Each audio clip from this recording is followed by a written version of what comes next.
from Baird and Driscoll, who worked with all of the participating jurisdictions to create this lovely workbook and website. And we are also joined by Lindsay Moon from Searchlight Lending to discuss financing and ADUs. And we also have Ruth Lopez from Real Community Rentals and Community Land Trust Association of West Marin. And we also have planners from each of the jurisdictions listed here. So we have Rebecca from Belvedere, we have Irene from Belvedere, and we have Christy and Alana from Sausalito. Unfortunately, there was a mishap with our Tiburon planner, but anyone who asked questions about building an ADU in Tiburon, she answered them before the webinar, so I'm happy to share those answers.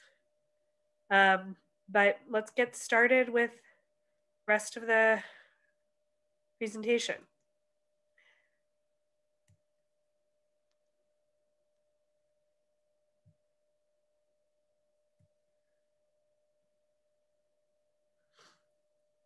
So tonight we'll discuss the new state laws and implications for development, more information about our website, how to get started on building and financing. We'll have Q&As at each point to help answer some of your questions.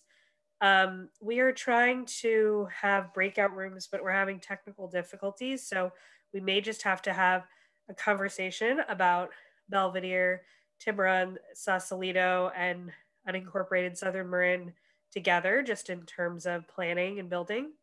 And then we will talk about renting or moving in and wrap up by answering any final questions. So the first thing we're going to do is to take a poll. So I'm going to launch the poll and I'll give you some time to answer it. Can everyone see the poll? Great.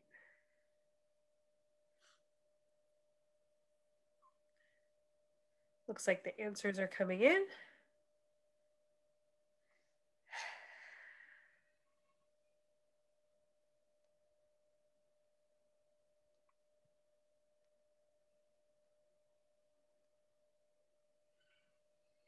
Okay, I'm going to give you 10 more seconds to answer the poll. All right, I will share these results. So it looks like a lot of people are joining us today because they're interested in building an ADU for rental income. That's great. Or you're just interested, or you're housing your family. So those are all really great reasons. So I'm going to stop sharing those results. And then I believe Josh is going to take over for our next slide.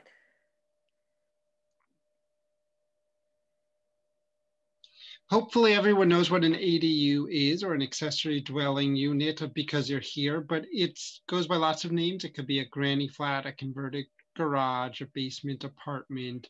And what we love about ADUs is they're flexible space for your family, and that they'll change as your family grows, as your needs change. One year you could use it for your home office. In a couple of years you could rent it out. When your kids come home, you could use it for that. They're really adaptable spaces. There's a flexible space, housing for family member, financial freedom. There we go. There's a bunch of different types of ADUs, and as you move down your journey, you'll figure out which makes the most sense for you. So a detached might be what most people think about. That's kind of like a freestanding building, but it could also be attached. It could share a wall with the main house. A lot of times people will do some combination of a remodel and then an expansion for the ADU. One really nice option, because it's probably the lowest cost way to go, is an interior conversion where you split off part of your existing living space. It can either be finished like a room, or it could be unfinished like the attic or the basement. Turn that into an ADU. Could be a garage apartment, or it could be above the garage. And then I'll just mention junior accessory dwelling units are a kind of special category in state law. They're smaller ADUs, and they don't have to have a full kitchen. They can just have an efficiency kitchen, and they can even share a bathroom if you wanted to. And they need to be, but they need to be in the main house. They're kind of like you can also do them in addition to having a regular ADU. You could also have a J ADU. And then there's a bunch of new state laws in the past couple of years that have made it easier than ever to build ADUs. They're now allowed in every city, and even homeowners associations have to allow them. Impact fees, which used to be fees charged by the city, which used to be a big, in some cases could be pretty high, are now much lower or non-existent for all smaller ADUs. There's no owner occupancy rules, so you're free to rent out or move and rent both units out until, if you build it between now and 2025, you'll always be allowed to rent it out. There's no additional or replacement parking in most cases, or very little additional or replacement parking. And then it's easier than ever to convert any type of space, an outbuilding or a garage. Everyone's allowed to do that automatically. And then there's also, if you've already built an ADU or converted some space illegally without permits, there actually now is a 5-year amnesty period, asking the question period, if you want to know more about that, where you can bring it up to code, or at least partially up to code without any penalties. Okay, and then we're going to do the next survey, which is, what type of ADU are you interested in?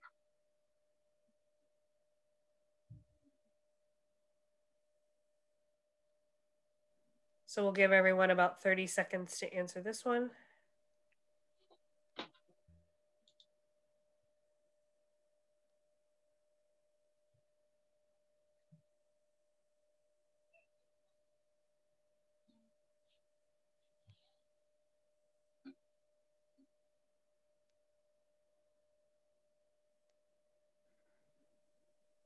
Just a couple more seconds.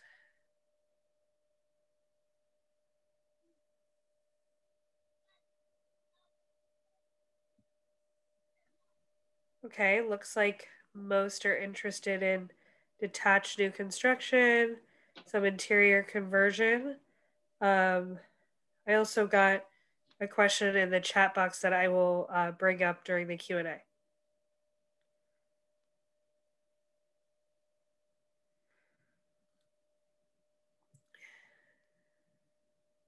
So the County of Marin and each city and town that worked on this project were very interested in creating more ADUs. So in this webinar, we have representatives from Belvedere and Sausalito. I will be representing Tiburon, and I'm a planner in Unincorporated Marin County. So I'm happy to answer questions about Unincorporated Marin as well. And we also have a lot more resources on our website.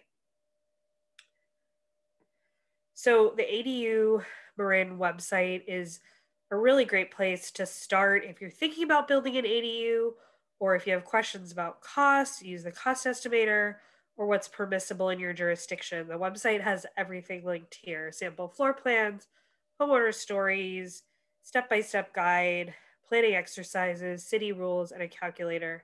The workbook is coming soon. It will be added to the website, and it will be available as a PDF, so you can print it out if needed. If you want to know exactly when the workbook comes out, just go to our website and make sure that you're on our mailing list, and let you know.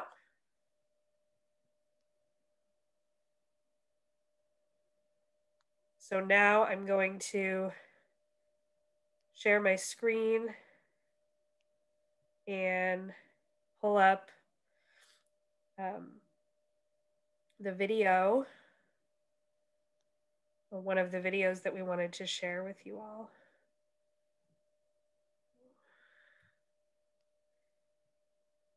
Hold on one second.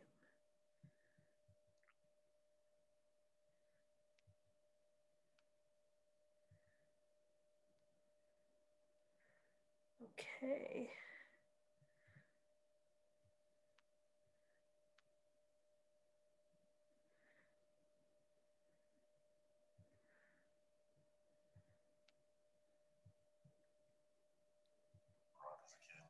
Can everyone hear the video? It's soft.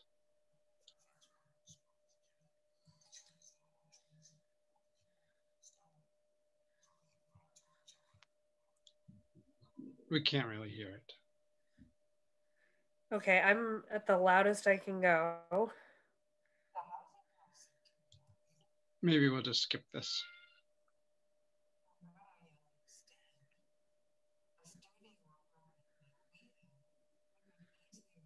Jillian, we can't hear it well enough to do it. Okay. Tried to set up the closed captioning and it wasn't working. So, all right, well, I'm going to stop sharing. And I just encourage all of you to watch all of the videos, but we're going to show you Jane and Doug. They had a pool table in their basement, and they turned that into an ADU for a local, a person who worked at the local grocery store who had a much longer commute and now gets to walk to work. So.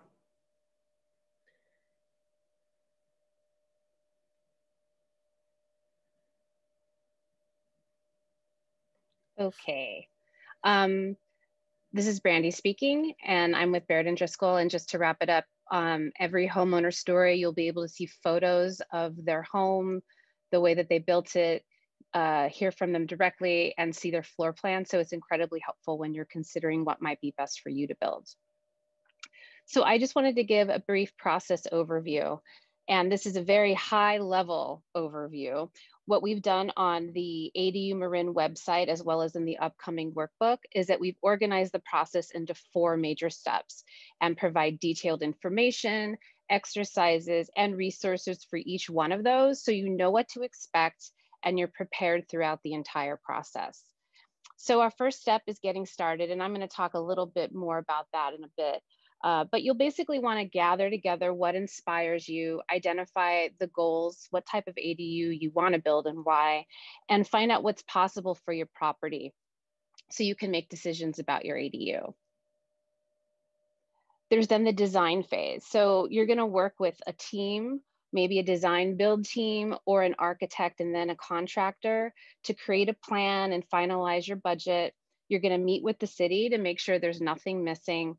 And when your team has all the plans in order, those will be submitted to the city for approval. And then you'll receive your permits. And then once your permits all come in, construction can begin. Once construction is complete and all of your inspections are passed, you are now ready to rent out your unit and you can rent or move in. So that's a very high level overview. And we go through each one of these steps in detail in the workbook and website. So there's no ahas or gotchas as you're going through the process.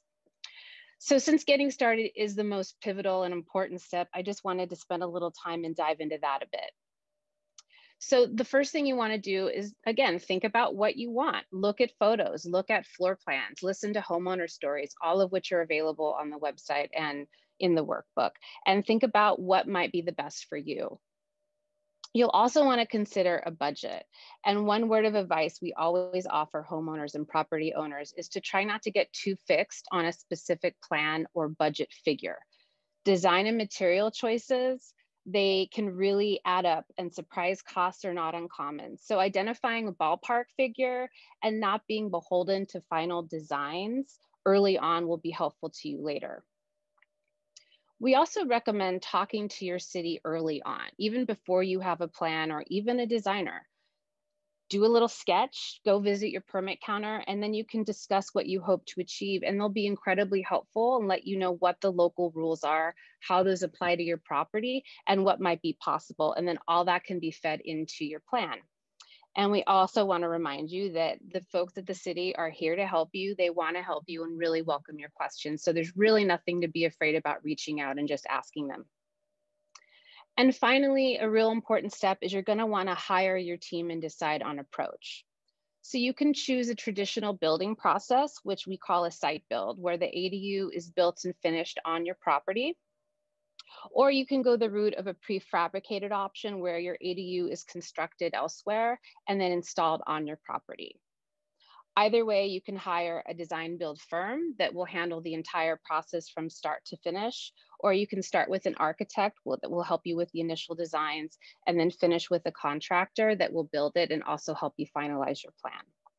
So whatever path is best for you, we still definitely recommend that you hire professionals because this will be a lot of work. And so now we're going to do our third poll, and we want to hear from you. What obstacles do you think there are for you to build an ADU? Okay, the poll is open. I will give you all about 30 seconds. I'll give you a 5-second warning.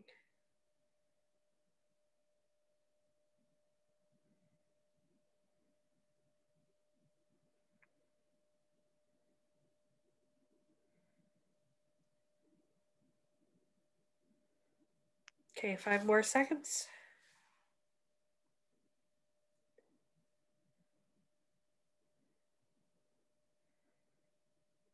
Okay.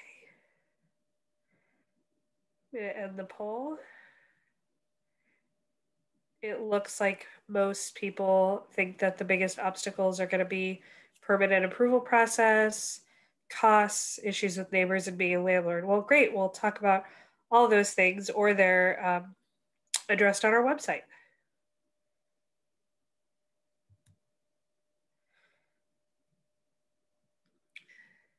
Now we have Lindsay from Searchlight to talk to us about financing. Thank you, guys. So yeah, I'm a licensed mortgage broker with Searchlight Lending. We're based in San Rafael, though, as you can see by the paneling in my dated old home, I work out of my home office in Novato.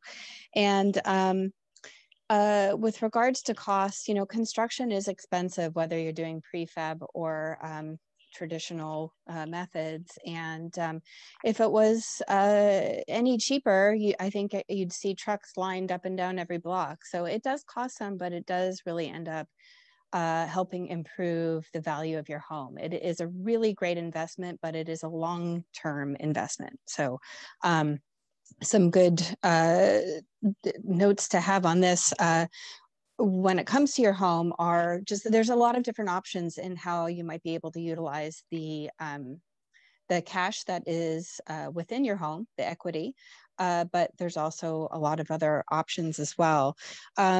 So first off, probably the best way to do, to pull the money out of your home, the equity out of your home, is a cash out refinance. That is refinancing your current mortgage rate, taking some cash out of that equity that exists and utilizing that for construction. There's also what is similar, but a little bit different, similar in that you're pulling money out of your home. With a cash out refinance, you will immediately have that cash and you are responsible for its repayment. With a HELOC, or a home equity line of credit, you are issued a certain amount of credit based on the equity in your home, and you are only charged on that once you start utilizing that money, kind of like a credit card. And then there are also renovation or construction loans. There can be some drawbacks with those, in that it can be, you can as a homeowner be pinned between the lender releasing their construction funds based upon certain milestones and then your contractor wanting to get paid at certain milestones. It can be a bit stressful. So ideally, having that equity and releasing it on your own, I would say, is the most ideal, but not for everyone. And if, of course, you can get a loan from friends or family, that is nice too, especially if it's zero interest. We also added a few proceed to caution options. You should definitely do your homework before figuring out if this is the right option for you. There's some pluses and certainly some minuses. Company rent share option, where a company will come in and build your ADU for you. There's almost no out-of-pocket expense, but they basically own that ADU for, let's say, 12 years, and they they'll find a renter for you that is agreeable to you, but they kind of manage that process. Once that's over, though, then you will own that ADU outright. Private money is also a good option for certain circumstances. It can go very quickly, and rates have lowered in private money, but certainly talk to your mortgage broker about your scenario and make sure you're figuring out what's best for you. And I know there's a lot of stigma too with reverse mortgage. Best to always talk to your CPA or a financial advisor that you trust about whether or not it makes sense for you. I know there are some stigmas with reverse mortgages and they can be dangerous, but they can also be very helpful for the right person. And this is for people that own their own home, own their home outright and are also over 62 years of age. So a good mortgage broker should be able to discuss your options and then also take your personal scenario and your financial situation and discuss different loan options with you. Next slide. So you're going to find yourself probably on one of these 4 kind of corners. You're either, in that high home equity income bracket or the low home equity income bracket. And you also may have a high income. You also may have a low income. There are options for all corners of the ADU market. And I think what's really important too is there's a lot of people out there that are trying to institute new legislation to make it even easier for homeowners. So like maybe even like a state-backed loan from the state of California. Nothing is set yet, but there are things in the works. So keep your finger on the pulse of things. So if you're maybe not able to do it now, you might be able to do it later down the line. So the certain loan options will make sense for you depending on these circumstances, your income and the amount of equity that you have in your home. Let me just make sure I'm not missing anything. Oh, as far as your budget goes, again, just be ready. It's not cheap. You are still building a new home from the ground up, and every trade is involved, of course. So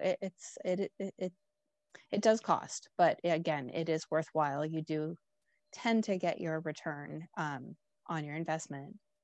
And then lastly, just if you are planning on diving into basically almost any sort of mortgage circumstance, whether you're purchasing, doing a refinance, pulling cash out, rates are low and it's a great time to take advantage, but it's a process and lenders are being extra cautious. They're scrutinizing, but they're also asking for a tremendous amount of documentation, more so than probably anyone has ever had to do in the past.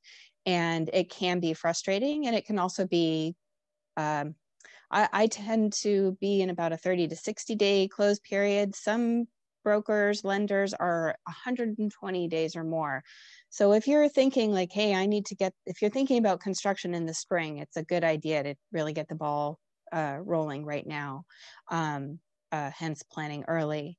And so next steps, I myself and everybody that works at Searchlight Lending, we are independent brokers. So I don't work for a bank. I am totally independent, and my customer is truly the borrower and my client. I'm not affiliated with anyone, and therefore I am, we're approved with many, many different lenders as independent brokers. So I'm able to shop, and any independent broker is able to shop for their client and make sure they're getting the best rates for them.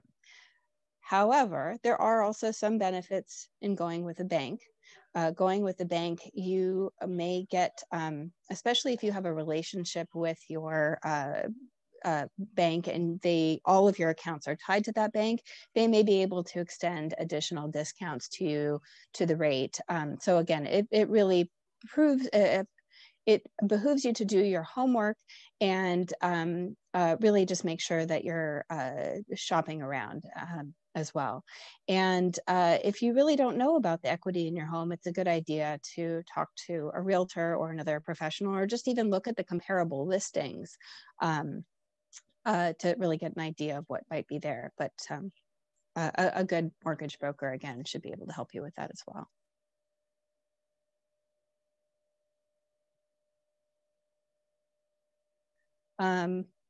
Yeah, I'll pass that off to Jillian.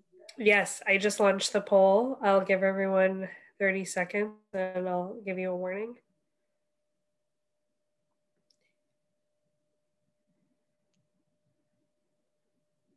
We will be taking questions soon, by the way. So if you could use the Q&A feature, that would be great instead of the chat, because questions sometimes get lost in the chat. All right, 5 more seconds.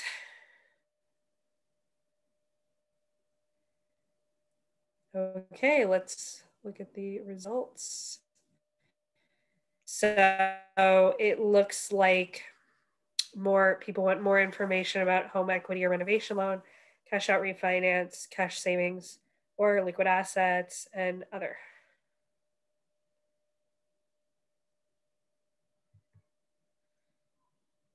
So why don't we start our finance Q&A? If anyone has questions about finance, if you can start putting them in the Q&A box. Thank you. I'm already getting some other questions. Yeah, some other questions in there.